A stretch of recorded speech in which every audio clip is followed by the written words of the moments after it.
Good morning, everybody. Welcome back. Throwing so I'm on Scott selections here for Sunday, May 19th. For again today's play of the day, quick recap what happened yesterday. We had a loss in the WNBA with Tina Charles over 7.5 rebounds at minus 120 on Caesars. Beat a huge line move, didn't matter though. I think the line closed at minus 240 on FanDuel. Caesars moved it up to 8.5 rebounds, like minus 125. Wasn't close though. The one thing you can't have with player prop overs is foul trouble, and that's what happened to us as Charles had 2 fouls in the first 5 minutes, then got sent to the bench, came back in the second quarter and played 1 minute, picked up a third foul. So anytime you play about 7 minutes in the first half, you're not going to go over, and that's what happened to us. So pick up a loss, look for a winner here on Sunday. For the actual play, they're doing a reminder once again to check out their website. They picks for experts. Use promo code VTGHSCY35 to get 35% off. Code is also in the description. Plus, we have an offer from BetMGM. So if you're looking for a new book and BetMGM's book you're considering, you should join. And when you do so, use the link and you'll get a nice sign-up bonus. Plus, a reminder, hit the like button, subscribe to the bell so you get notified, and you'll never miss an episode. Now, for the actual play, going to baseball, going to look at a game between the Rockies and the Giants taking place at around 4 p.m. Eastern Time. And for this game, I'm going to go with the over 7.5 at minus 105 on BetMGM. Time of recording of 6 a.m. Eastern Time. Covering why we're going to take the over 7.5 runs in this game. First reason, the Giants offensively have been really good recently, especially in the series, as the Giants have scored at least 10 runs in each of the first two games in the series, 24 runs to be exact combined. So the point is the Giants offensively have gone crazy, and I think that they can potentially go over this number by themselves if they keep it rolling. Plus, the Giants have been consistent recently, as the Giants have scored at least 4 runs in 6 of their last 7 games. Meanwhile, the Rockies have actually been in very good form offensively over the last week and a half, as the Rockies have scored at least 4 runs in 9 of their last 10 games. So, of course, if each team gets to 4 in the spot, you win automatically, since the total 7.5. Point is, though, both teams offensively have been consistent and been pretty solid, so I think this total is too low based on the current form. Now, to go to the pitching matchup for this one, you have Hudson on the mound for the Rockies,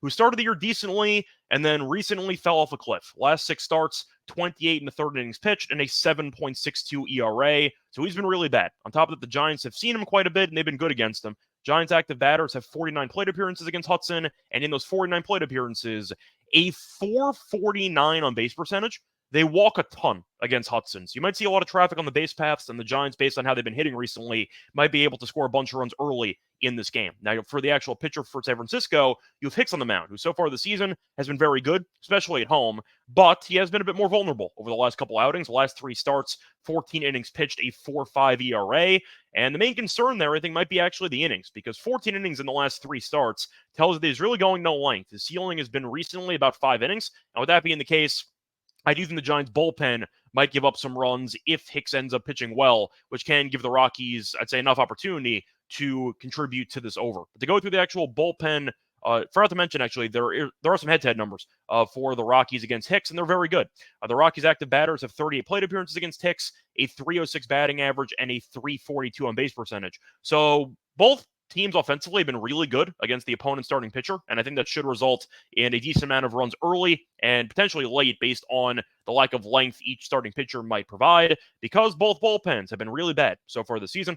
The Rockies have the 4th worst bullpen ERA in the league, and the Giants have the 5th worst bullpen ERA in the league. So worst case scenario, if one of the two pitchers or both pitch well, you're not officially screwed. You might see the bullpens blow up again, and that might result in a couple of runs late to send it over. The wind's going to cooperate, though. So it's not like it's a bad weather game by any means, as the wind's blowing out to center field at roughly 9 miles per hour. And you're looking at the head-to-head meetings, and you've seen a lot of runs when these teams get together. Each of the last 4 meetings have had at least 10 runs. But simply put, you're going to give me an offense that scored 10-plus runs in back-to-back games, an offense that scored at least 4 runs in 6 of 7. The other team has also scored at least 4 runs in 9 of the last 10. Both pitchers have been awful against the opponent's starting lineup, and you're looking at the actual recent form of Hudson, a 7.62 ERA in the last 6 starts. I think there's a lot of room for runs in this game. I think 7.5 is too low, and worst case scenario, both bullpens might bail us out if the starters pitch well, but 7.5 does feel too low, and as a result, I am going to go with the over. Split it once again here for Sunday, May 19th. It's going to be on the Rockies and Giants game over, 7.5 runs at minus 105 on a BetMGM. Bye, everyone.